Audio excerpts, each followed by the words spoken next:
खिलाएंगे कमल या होंगे साइकिल सवार, किसकी झोली में राजभर? खबर विशेष में।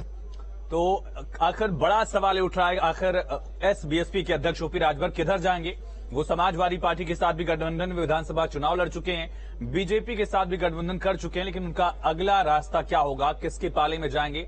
निकाय चुनाव के बाद बारी 2024 के लोकसभा चुनाव की होगी।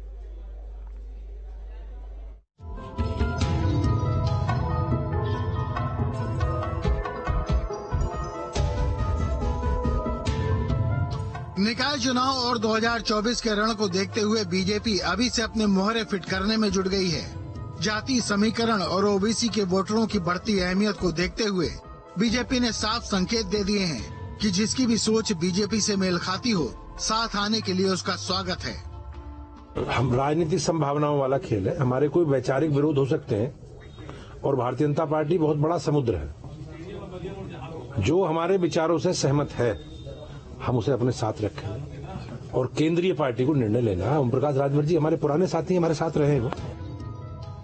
कुछ दिन पहले ही एसबीएसपी के मुखिया ओम प्रकाश राजभर अपनी अहमियत बता चुके हैं कि पूर्वांचल में सिर्फ एसबीएसपी का दबदबा है। जब वो एसपी के साथ थी तो एसपी को फायदा हुआ और जब बीजेपी के साथ थी तो बीजेपी की सरकार बनी। देखिए, गाजीपुर में क्यों हारे हैं ये जग जाहिर है कि पूर्वांचल में ओम प्रकाश राजभर जब बीजेपी के साथ थे तब सपा और बसपा हारी थी। जब हम समाजवादी पार्टी के साथ आए हैं तो अंबेडकर नगर, आजमगढ़, गाजीपुर, बलिया, मऊ, बस्ती, तमाम जिलों में, उधर तो किसी जिले में एक खाता खुल गया, कहीं खाता भी नहीं खुला। तो ये जो वोटों का समीकरण होता है, उस वोट के समीकरण में बीजेपी पूर्वांचल में कमजोर हो गई, जिसकी वजह से समाजवादी पार्टी जीती। बड़ी भूमिका उसमें भारतीय समाज पार्टी की रही। हाल ही में निकाय चुनाव में ओबीसी आरक्षण के मुद्दे को जिस तरह हवा दी गई, वो वोटों की फसल काटने के लिए बेहद मुफीद है। इसीलिए अगर राजभर बीजेपी के लिए अहम है तो एसपी के लिए भी मझधार में पतवार से कम नहीं साबित होंगे, भले ही वो 2022 के चुनाव के बाद साइकिल से उतर चुके हों।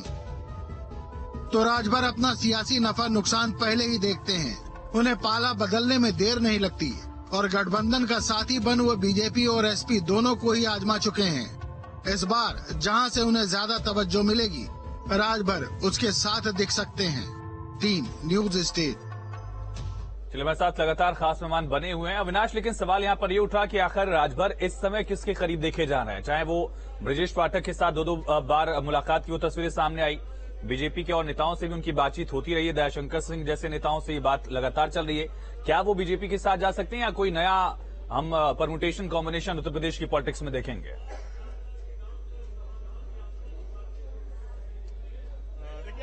भले ही विधानसभा का चुनाव उन्होंने समाजवादी पार्टी के साथ लड़ा हो, लेकिन विधानसभा चुनाव के बाद से ही ओम प्रकाश राजभर के जो सुर हैं लगातार बदले हुए हैं, लगातार वो अखिलेश यादव पर हमलावर हैं। और जहां तक सवाल बीजेपी नेताओं के संपर्क में होने का है, तो ऐसी खबर है कि वो बीजेपी के कई बड़े नेता हैं जिनके वो संपर्क में हैं। चाहे हम राज्य स्तरीय नेताओं की बात करें या फिर केंद्र के जो कुछ बड़े नेता हैं उनकी बात करें, सूत्र बता रहे हैं कि ओम प्रकाश राजभर लगातार टच में बने हुए हैं और आने वाले समय में वो भारतीय जनता पार्टी के साथ एक बार फिर से दिखे, इसमें कोई बड़ी बात नहीं है। और जो इंडिकेशन मिल रहा है, चाहे आप अरुण राजभर की बात सुन रहे हो या फिर ओम प्रकाश राजभर की, तमाम जो सरकार की योजनाएं हैं और जो सरकार का एक पक्ष है उसके साथ खड़े नजर आ रही है सुभाषपा, यानी कि सुहेल देव भारतीय समाज पार्टी। और जो सूत्र हैं वो बताते हैं कि हो सकता है कि आने वाले समय में ओम प्रकाश राजभर एक बार फिर से भारतीय जनता पार्टी के खेमे में नजर आए, क्योंकि देखिए जो मौजूदा जो परिस्थिति है और जो मौजूदा राजनीतिक हालात है उसमें कहीं ना कहीं ओम प्रकाश राजभर और जो उनकी पूरी पार्टी है वो अपरोक्ष रूप से भारतीय जनता पार्टी का समर्थन करती हुई दिख रही है। अभी आपने सुना अरुण राजभर को, जो कि सुभाषपा के प्रवक्ता हैं, उन्होंने क्रूज और जो टेंट सिटी को लेकर अखिलेश यादव ने आरोप लगाया है उस पर वो कहीं ना कहीं सरकार के साथ खड़े नजर आ रहे हैं। तो ये चीजें बताती है कि आने वाले समय में जो परिस्थितियां हैं, जो राजनीतिक परिदृश्य है उत्तर प्रदेश का, वो बदलने वाला है और हो सकता है कि निकाय चुनाव से पहले ही एक बड़ा बदलाव देखने को मिले। अरुण भाई, यानी कि जहां फायदा वहां एसबीएसपी, जहां आप लोगों को फायदा मिलेगा उधर पाला बदल लेंगे, इस वजह से आप लोगों का कंपल्शन हो गया बीजेपी के सपोर्ट करना। Suheldev Bharatiya Samaj party cadre base party है। Suheldev Bharatiya Samaj party cadre base party है और हमेशा अपने जनता के बीच में अभियान चलाती रहती है। आप देखेंगे कि पूरे उत्तर प्रदेश में 75 जिलों में सावधान यात्रा निकाला हमने 26 सितंबर को और ले जाकर 27 अक्टूबर को पटना के गांधी मैदान में हमने उसका समापन किया। और पूरे उत्तर प्रदेश में हम एक समान अनिवार्य फ्री शिक्षा के मुद्दे पर, बिजली के बिल माफी के सावधान यात्रा, महिला अधिकार रैली, सारे मुद्दे अलग है, लेकिन क्या बीजेपी के साथ जाने की गुंजाइश आप लोगों की नहीं दिख रही है? हाँ जी,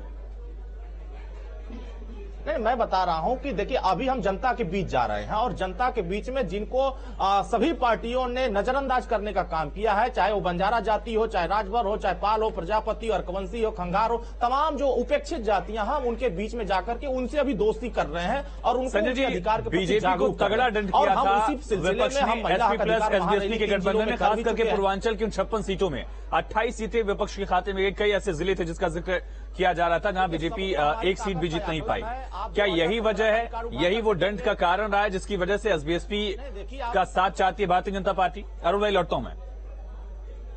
देखिए, मुझे लगता है कि देखिए राजनीति जो है वो परिस्थिति के अनुसार होता है। उस समय की जो परिस्थितियां थी उसके हिसाब से निर्णय हुआ था, लेकिन एक बार फिर से उत्तर प्रदेश की जनता ने माननीय योगी आदित्यनाथ जी के नेतृत्व को उनकी ईमानदारी के आधार पर और भ्रष्टाचार से मुक्त प्रशासन के आधार पर स्वीकार किया है। लेकिन भारतीय जनता पार्टी के बारे में ये स्पष्ट है कि वो राजनीतिक अस्पष्टता में भी विश्वास नहीं करती और सामाजिक अस्पष्टता में भी विश्वास नहीं करती। भारतीय जनता पार्टी के नेतृत्व के प्रति, भारतीय जनता पार्टी के विचारधारा के प्रति और भारतीय जनता पार्टी के कार्यक्रमों के प्रति जो भी राजनीतिक सामाजिक संगठन 85 बनाम 15 का नारा देने वाले यूपी राजभर, घंटी बजवाएंगे बोलने वाले राजभर, वो स्पष्टता दिखती है उनकी पार्टी की विचारधारा में आपके लिए?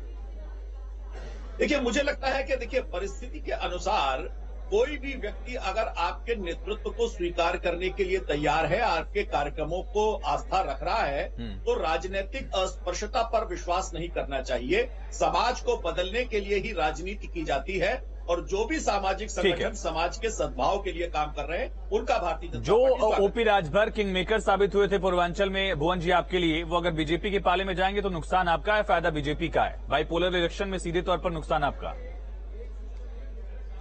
देखिए, जो भी चुनाव होते हैं उसका फैसला जनता जनार्दन करती है और जो मौसम के अनुसार अपनी विचारधारा को बदल के गठबंधन को बदलने का काम करता है उसको भी प्रदेश और देश की जनता देख रही होती है। निश्चित तौर पे आजकल वो भारतीय जनता पार्टी की स्क्रिप्ट को पढ़ पा रहे हैं और हमारी पार्टी से तो उनका, लेकिन ये राजनीतिक गठबंधनों का बदलाव हमने समाजवादी पार्टी के लिए भी देखा है, बीजेपी के लिए भी देखा है।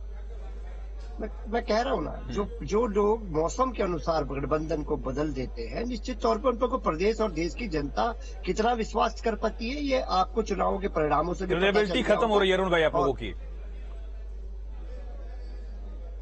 नहीं, देखिए, जो लोग कभी कांग्रेस के साथ गठबंधन करते हैं, कभी बसपा के साथ गठबंधन करते हैं, एक मिनट जी, एक आखिरी कमेंट ले लूँ, वक्त खत्म हो रहा है। अरुण भाई, कभी केशव देव मौर्य के साथ करते हैं और चुनाव के बाद क्या करते हैं? अरुण भाई, आवाज मिली क्या आपको? पार्टी को बेहतर पता है। हाँ,